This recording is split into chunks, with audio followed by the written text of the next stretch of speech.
श्रद्धा murder case हो या फिर झारखंड में रेबिका के कत्ल का मामला, इन मामलों में कई बातें कॉमन थीं, जैसे कि धोखा, कत्ल और लाश के टुकड़े, जिन्हें फ्रिज में रखने की बात भी सामने आई थी।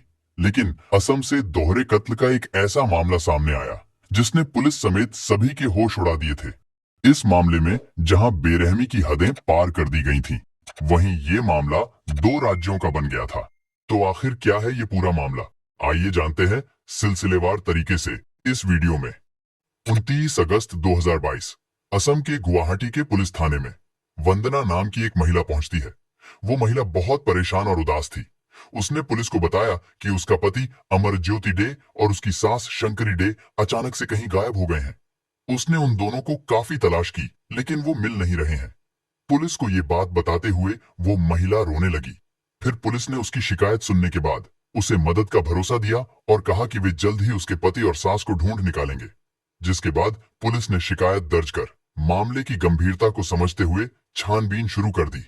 पुलिस इस वारदात की गुत्थी को सुलझाने के लिए काफी हाथ पांव मार रही थी और साथ ही इन दोनों के बारे में सभी थानों में सूचना दी गई थी और आसपास के जिलों में भी पुलिस को उनके बारे में बताया गया था। पुलिस ने उन दोनों को बहुत ढूंढा, लेकिन उनका कोई सुराग नहीं मिल पाया। फिर भी पुलिस अपना काम कर रही थी। अमरज्योति और उसकी मां शंकरी डे को लापता हुए 2 महीना हो गए थे। लेकिन इसी 2 महीने के दौरान कहानी में एक नया मोड़ आता है, जब एक शख्स गुवाहाटी पुलिस थाने पहुंचता है और वो खुद को लापता हुए अमरज्योति का चचेरे भाई बताता है और कहा कि मुझे एक मामला दर्ज करवाना है।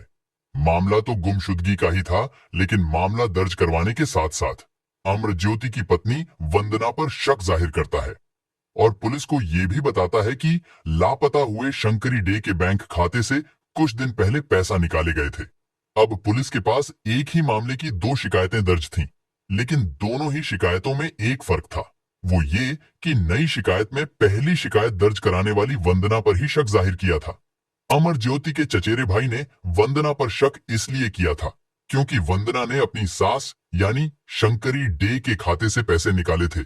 बस यही बात पुलिस के लिए अंधेरे में रोशनी की तरह साबित हुई और एक बार फिर से पुलिस ने अलग अलग एंगल से मामले की छानबीन करना शुरू कर दिया, लेकिन उन दोनों का कोई सुराग नहीं मिला।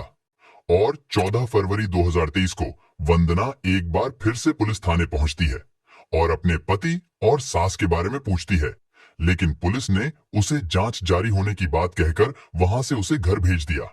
लेकिन पुलिस अब उस पर नजर रख रही थी। इसके बाद पुलिस ने एक एक कदम आगे बढ़ाया और अमरज्योति की पत्नी वंदना का मोबाइल सर्विलांस पर लगा दिया। साथ ही उसकी लोकेशन भी ट्रेस किया गया। इसी दौरान पुलिस को उसकी गतिविधियों पर शक हुआ। इसके बाद सारे सबूतों को एक जगह रखकर देखा गया और कॉल रिकॉर्डिंग और मोबाइल लोकेशन की जांच की गई, तो ऐसा खुलासा हुआ कि सब हैरान रह गए। दरअसल पुलिस को पता चलता है कि अमरज्योति डे और उनकी मां शंकरी डे इस दुनिया में नहीं है। उनकी हत्या की जा चुकी है। पुलिस को छानबीन में पता चला कि पहला कत्ल शंकरी डे का हुआ था, जबकि दूसरा मर्डर अमरज्योति डे का हुआ था।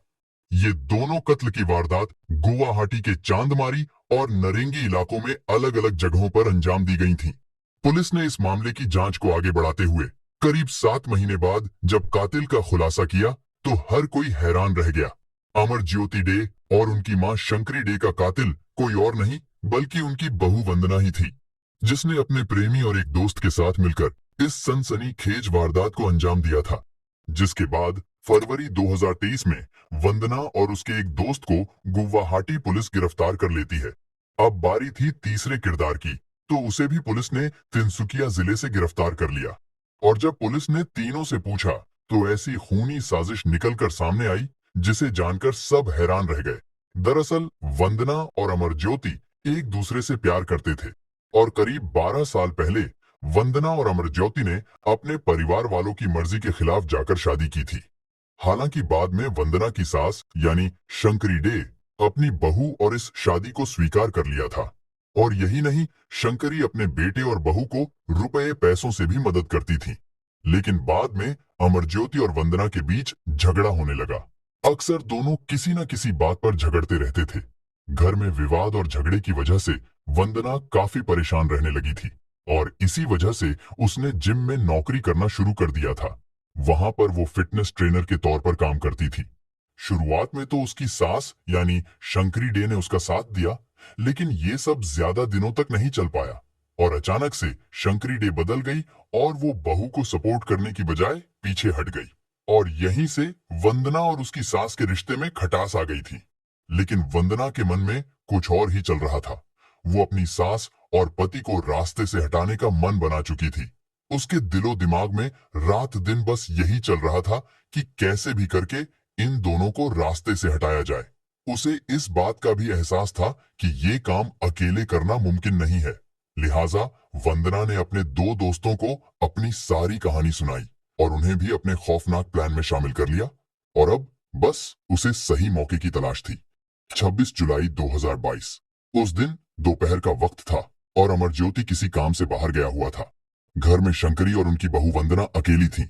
उसकी सास को जरा सा भी अंदाजा नहीं था कि अगले कुछ पलों में उसके साथ क्या होने वाला था। शंकरी डे जब अपने कमरे में आराम कर रही थी, तभी वंदना वहां पहुंची और बेड पर चढ़ गई। इससे पहले उसकी सास कुछ समझ पाती, वंदना ने उसके नाक और मुंह पर तकिया रख दिया। शंकरी डे छटपटाती रही, तड़पती रही, लेकिन वंदना ने उसे नहीं छोड़ा और कुछ देर बाद शंकरी का शरीर शांत हो गया। वो दम तोड़ चुकी थी। अब प्लान के मुताबिक वंदना ने अपने दो दोस्तों को कॉल करके अपने घर बुला लिया और वो दोनों शख्स वहां पहुंच जाते हैं। अब तीनों मिलकर पहले तो शंकरी की लाश को टुकड़े टुकड़े कर दिए और फिर उन टुकड़ों को पॉलीथीन में बांधकर फ्रिज में रख दिया। और जब अमरज्योति डे वापस आया और उसने अपनी मां के बारे में पूछा, तो वंदना ने बताया कि वो किसी काम से बाहर गई हैं, लेकिन अभी तक वो लौट कर नहीं आई है।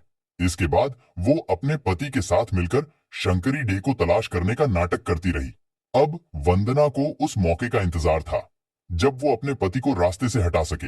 इस दौरान वो दोनों शंकरी को तलाश करते रहे, लेकिन पुलिस के पास नहीं गए और 17 अगस्त 2022 को आखिरकार वंदना को वो मौका मिल ही गया जिसकी उसे तलाश थी।